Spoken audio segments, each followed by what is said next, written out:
Hello, and welcome to the Wonder in the Weeds show, where every week we explore and share how we live, love, and grow right alongside grief, change, and the wild messiness of this human life. I'm Cristie Ritz-King, and I'm so glad you're here. So, this week's weeds kind of came a little bit from the internet. They were inspired by something that I saw on the internet, but really, I think, kind of dug into a little more of what I've been feeling recently. And so I'll start with what I saw. I was, doom scrolling as you do, and I saw a post by somebody actually I really love and care about. That was essentially, it was really like I'm surprised to see some of you writing on here, and it was, a social platform, writing on here about like regular life as if the world isn't on fire. I'm very much paraphrasing. That's not what it said, but the spirit of it was a little bit like, I see people out here talking about their regular lives, and it makes me think they don't notice what's going on in the world, which I don't know how you don't notice what's going on in the world, but I do think there are some of those people out there. So a couple things happened for me with that. Initially my thought was like, well, I'm posting about regular stuff on here because this is like my like intentional choice to not let the sort of, world being on fire totally take me over. I had gotten to a place on social media where I realized like all I'm doing is taking in really horrible stuff. And what I miss is like people's kids' prom pictures and like their puppies and stuff like that. And like I wanted to sort of get back to curating the type of feed that brought me some peace or some joy, and not just made me feel like there was no hope in the world. So I got a little defensive when I saw that. Like, well, if she sees me on here posting regular things, I hope that she doesn't think that means that I'm like ignoring what's going on in the world. So that was reaction number one. Reaction number two was like this frustration of like, are people out there putting positive things? Like I started to sort of reflect on what I was seeing. Like, are people putting positive things, or are people putting, hope and joy as a way of pretending like things aren't really happening in the world that are bad and ugly and whatever? Maybe. I don't know. And so I got thinking of a couple things. One, this idea of like toxic positivity, which if you've ever been around me or listened to any show or anything I've ever done, you know that I am so anti toxic positivity. But I feel like I need to clarify what that means, because what I'm not anti is intentional finding of joy, intentional finding of goodness, especially in really dark times. Obviously, I have a whole show called Finding Wonder in the Weeds. So clearly, I'm not against a positive point of view or looking hopeful or looking forward. However, I don't love the way some people, especially on the internet, rely on positivity or like hope or joy to mask or hide or pretend that bad stuff's not happening. And I also see it with people that and myself included sometimes, that I work with, that there's like a guilt if you don't feel positive all the time. There's like something's wrong with, something's wrong with you if you are feeling down about the state of the world, or if you are feeling overwhelmed by even just your own personal life, if you can't see the good things, or if you can't find the message or whatever. I think sometimes it's impossible. And sometimes there is no message. Look, like that whole thinking when someone dies and someone says like, oh, the Lord had better plans, or the Lord, whatever, you want to tell me there's a reason for it. I don't want to hear that. Like, someone I love just died. I don't want you to tell me there's a better reason, or that it was for the greater good, or some other stuff like that. So that to me is toxic. The part of like positivity that's used as a tool to ignore reality or to sugarcoat the reality of things. Like, that's what I mean by toxic positivity. What I don't mean, and what I think we all really need, especially right now when the world is on fire, is that intentional looking for ways to cope. I also saw something else online. There's a creator called Mary Oliver's Drunk Cousin, and she is too a poet, I think, this creator. And she spoke about finding sort of delight in the small things in life. And I'm going to look at my notes because I want to quote it properly. I'm not going to quote the whole thing properly, but what she said was noticing the delight is half the battle. And that really resonated with me, especially in this whole thing, because I'm like, yeah, that's it. Like, especially now when things feel really, at least in this country, I don't know, I've been a little self-centered as far as being an American citizen recently. I don't fully understand what's happening in the whole, well, that's not true. I don't have an intimate knowledge of what's happening in the rest of the world. I know that some of the rest of the world feels like it's on fire now too, certainly the Middle East, and even places in, yeah, there's a lot of the world feels like it's on fire right now, is my point. And it feels more important than ever to try to find delight or wonder or joy in smaller moments of our life in order to fortify us for the fight that we're in. And I think when things get toxic, positive wise, it's pretending we're not in some sort of fight, or thinking that just because things are okay in my life, that must mean everything's okay. Or because I can still find joy in small things, that must mean things aren't as bad as they seem. And so I don't need to do anything else. That's when it gets toxic, is when you start to use the positivity or the joy or the wonder to say, oh, I guess things aren't what I think. And so I don't need to really do anything else. I'm fine. That's just privilege, quite honestly, to be like, my life's fine. So I don't need to get involved in that part of it. That's how we ended up here. And that's how it's going to get worse if we keep doing that.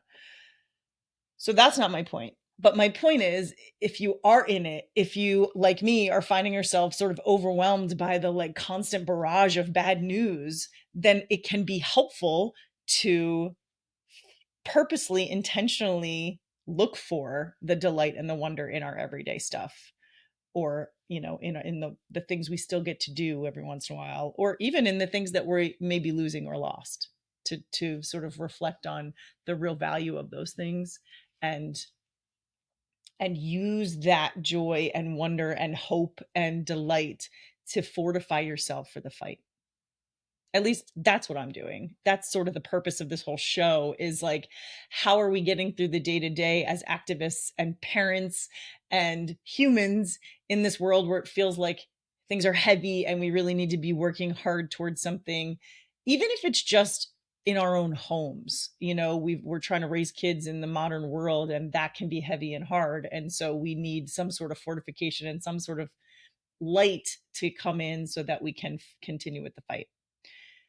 That's what I'm talking about. And so for me, seeing somebody sort of judging other people's posts, I don't know, made me a little bit nervous, I think.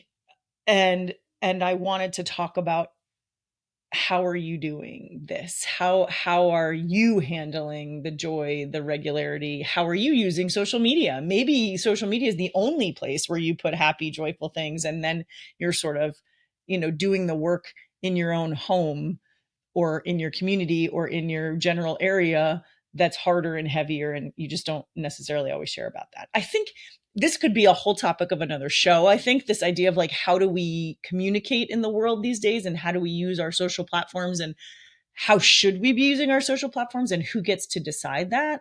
I think maybe we're going to have to tackle that another day, because that could be like another hour-long conversation that we have. But I know that one of the things that came up for me, in the weeds part of this, is I had to check my own reaction to it. I read this thing again. This is a person I love and quite frankly admire. And really, she uses her social platforms for good. She writes a lot of really amazing things. She's an advocate. She's just a helper. She's just one of those people that like we're all so lucky to have in the world. And the fact that I was reacting to her post as if I was being judged for it was something I needed to check into. So like, that's one of the things I want to talk about, is if you're noticing a reaction in yourself, what are you doing about that? Are you just being defensive and like judging the other person for it? Are you sort of deciding in that moment, oh, well, I feel this way, so that must be what it is. And so, case closed. For me, I felt this initial like, oh, what? I felt judged. I felt like, oh, I'm sharing joyful things on here. And she clearly thinks that means I'm not doing anything. That was the initial feeling. But then I had to filter that through the reality of the situation, which is, I know this person. I know who she is and what she's about. I don't think she would judge me based on those things, but even if she did, what is my responsibility there? Like, okay, she she isn't she doesn't have the whole picture, and so therefore her judgment, I really shouldn't take that. So like one lesson that came out of this for me was, well, first check your own reactions. Don't just react and move on. Check that. What is that I'm feeling? What And then like filter it through all the rest of the stuff that you have, the reality of the situation, what you know about the person, all of those things. And for me, what came out of it was like, other people's stuff isn't always about me. So she may have put this thing that I sort of that like resonated a little bit with me, like, oh, I put positive things on here. But even if even if she was talking about me, well, first, let's start with, she might not have even been talking about me. She might have seen something that, that toxic positivity. She might be reacting to seeing people sort of doing things on social media that do erase or ignore the reality of a situation. And so that might be what she's reacting to. But the fact is, I have no idea. And so to make it about me was not only a little egotistical, but also like unnecessary. I didn't need to have a reaction to that post because it probably wasn't about me. And if she saw something I posted and it triggered her to be like, hey, what are you doing? I have to rest in the knowledge of like, I know what I'm doing. My social media sort of image and picture is not the whole of who I am. And I know that. And so that judgment that I felt, I needed to sort of give myself the permission to not feel it that way once I'd examined it. Because I do think there is a place for self reflection in the face of that kind of feeling of judged. Like if you're feeling judged about something, I don't think it's wrong to stop and ask yourself why. Why am I feeling like this is about me? Why am I feeling like this is a dig at me? And is there any truth to my own behavior that I need to examine and pay attention to? And in this situation, what I found was like, yeah, I could see how someone on who only sees my social media thinks that I am sort of living in this la la land of like wonder and delight, when in reality, the world is not wonderful or delightful largely around globally, but also just in my own world right now. There was a lot happening that was not wonderful or delightful.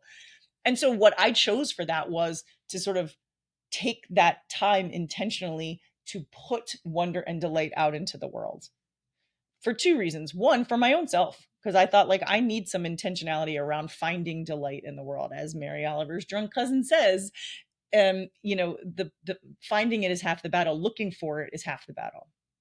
So I needed some intentionality around finding the wonder, finding the awe, finding the hope to keep me plugging away at stuff.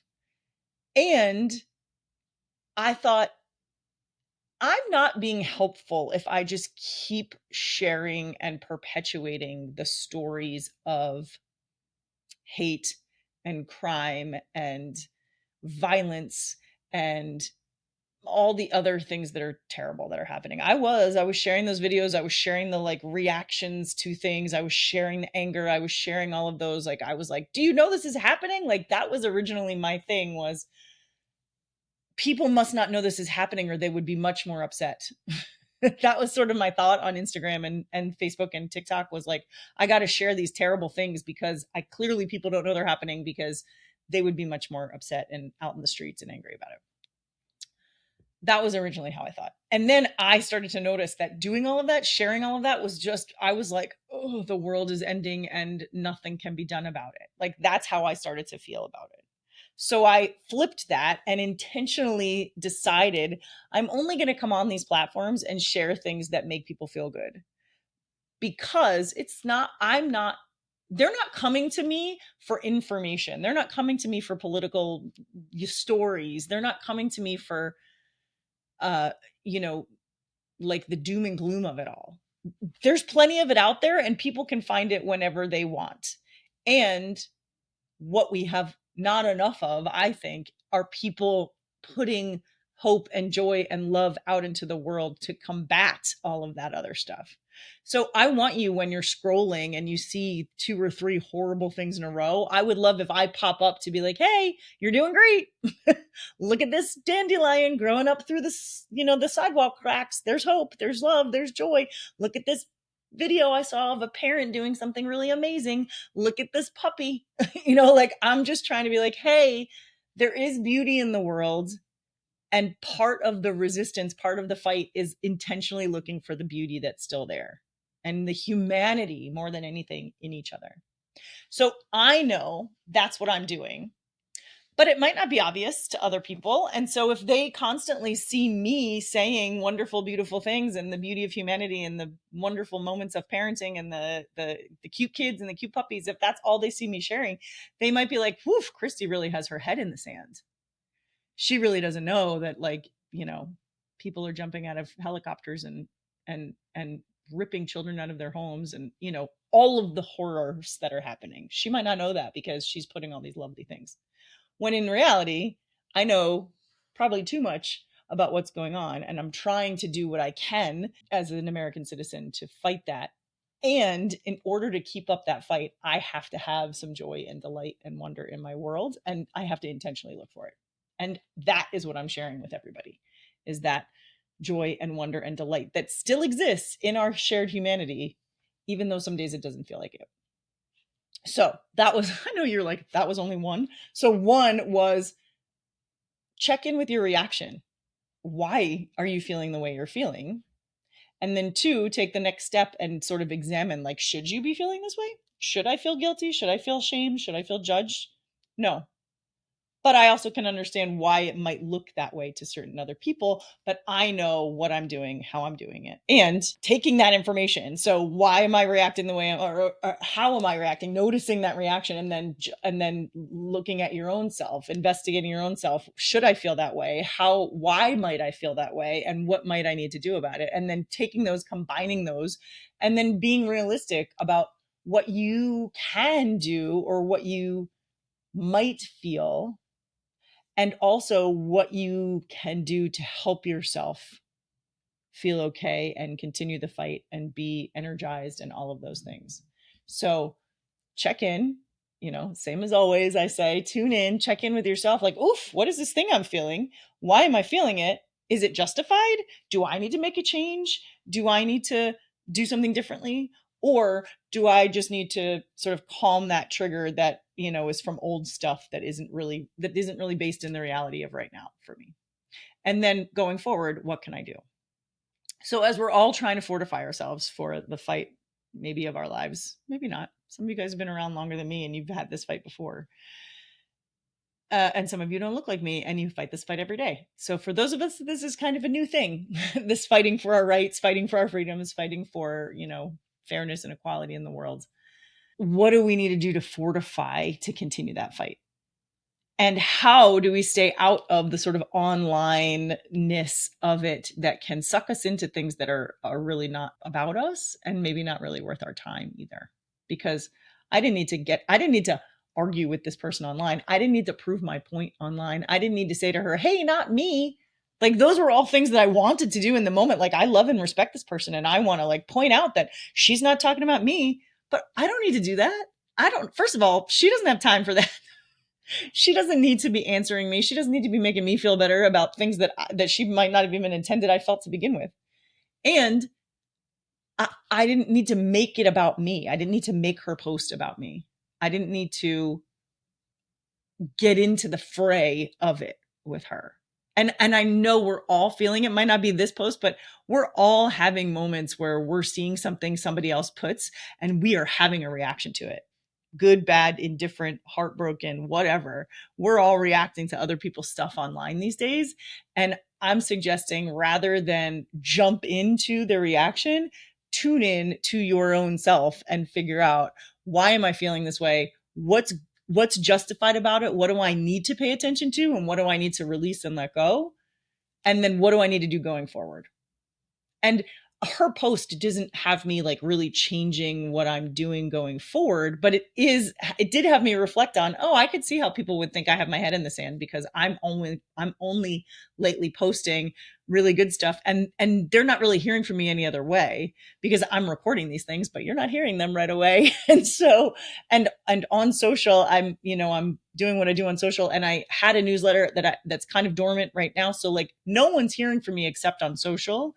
And if all they're seeing is like cute puppies and, great little videos I'm seeing and sharing, they might be like, what happened to her? Where's her advocacy work? Where's her, trauma informed stuff? Where is her shouting voice for, rights and freedoms?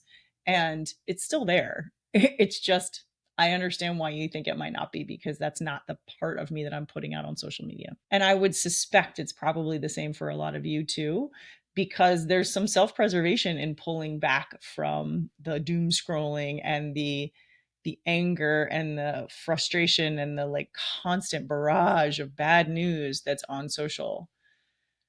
And I guess what I'm saying is like we all need to find that middle ground of staying informed but not being overwhelmed, and also understanding that our presence there is what it is. I hate that phrase usually, but like it's not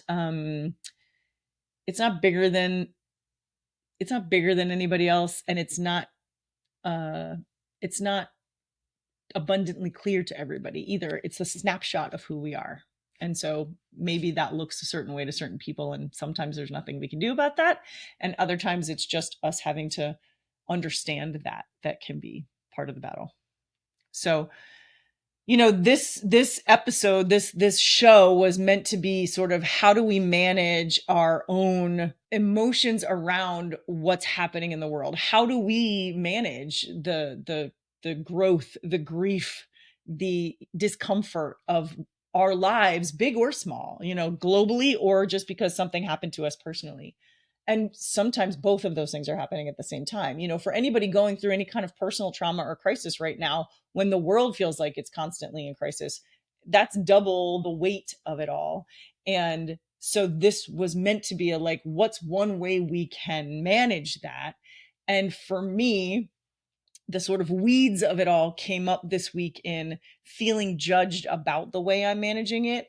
And what I had to do there was tune into A, why do I feel that way? But B, what is really happening? And do I need to change anything about it? And the reason I felt judged is because I just have this little snapshot online of who I am and what I'm doing. I don't really talk about all the other stuff I'm doing. I just talk about the intentionality of finding the hope and the joy. And so that might look a certain way to certain people, and I have to accept that.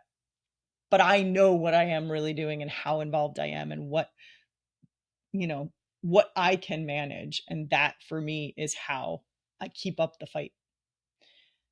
So I guess to sort of wrap all of this up, I would say pay attention to you in this. And that sounds really self-centered when I'm actually talking about sort of global advocacy. But in order to manage that global work, that advocacy work, that resistance work, start by paying attention to you and knowing other people's stuff isn't always about you. So you don't need to have a reaction. You don't need to get into the fray. You don't need to start a fight. You don't need to explain yourself when you see something else that triggers you. But do check in about what you're feeling and why you're feeling it, and examine, is there something that I need to do differently, or is this just me taking in somebody else's stuff that I don't need to take in? And then after you've done that examination, be realistic with yourself about what you can do, how much you can do, how far reaching what you're doing is, and also what do you need to do in order to maintain all of that stuff. We all, might think we're going to try to save the world, but the truth is we have a small part in all of that. And how can we most effectively use our small part, and how do we most effectively take care of ourselves in order to continue to do that thing? You can't just sort of sprint at it and then burn out. It's a marathon. And so how do we navigate those things? And I'm speaking really broadly because I think this is really broad. I'm in a very different place than I was 10 years ago. with my own personal family and career and all of those things, I have different bandwidth now than I did 10 years ago. And if you're sitting listening to this and you've got little people running around, or you're trying to work full time and you've got little people running around, or you're just working full time as a parent of little people, like, you don't have the same kind of time, energy, focus. So your jobs aren't the same. Your roles aren't the same as maybe mine or someone else. And so that's the point of tuning in, is to sort of figure out, who am I realistically in this moment? What do I want out of this? How can I make change? And what do I need to do to take care of myself in order to make that change? Because sometimes the change is just raising good people to not continue the madness that we're seeing around us right now. And that's a big job. So tune in so that you can focus out. And also, finding that delight, finding that joy, finding that wonder can be really sustaining, and looking for it is half the battle. Thank you to that poet for that line, because I'm going to have it in here for a long, long time. All right. That's all I got today for this week's Weeds and how to find wonder in it, and really the intention of doing that and how it fortifies us going forward. Thank you again for showing up. Don't forget to like and subscribe if you're watching us on YouTube. If you are listening to us on one of the many podcast platforms, we would always love a review. You can always email me if you have any questions or any topics you want me to address. What are your weeds this week? Let me know, and we can talk about ways that you can find the wonder even in spite of them. And if you are interested in what we're doing here, and what we're talking about, and how we're talking about it in the sort of safe and judgment-free zone that we try to create on this show, this is just a taste of the deeper support and the connection waiting for you inside our private community. I tried to create a space where we can have real, honest, authentic, judgment-free conversations grounded in both lived experiences and professional insight, full of nuance, no extremes. And if you think of it, it's like social media, but without all the chaos that's currently on social media. It's just meaningful fellowship, meaningful facts, encouragement, support, what women do best for one another. If you're looking for that, you belong inside the Women of Wonder community. And just check out the link in the show notes to join us. We can't wait to see you on the inside. Until next time, keep looking for the wonder in the weeds.